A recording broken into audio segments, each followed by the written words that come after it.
আল্লাহ বলেন, বান্দা আসমান বরাবর বিপদ আসলেও টেনশন করবি না। দুই জিনিস দিয়ে আমার কাছে সাহায্য চাও, এক নম্বরে ধৈর্য, দুই নম্বরে নামাজ।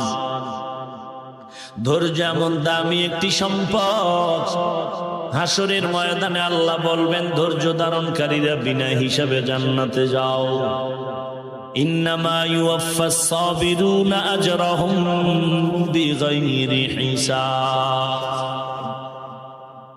আল্লাহ বলবেন ধৈর্য ধারণকারীরা বিনা হিসাবে জান্নাতে যাও। ইয়া আইয়ুহাল্লাযীনা আমানু ইসবিরু ওয়া সাবিরু ওয়া রাবিতু ওয়াত্তাকুল্লাহা লাআল্লাকুম তুফলিহুন।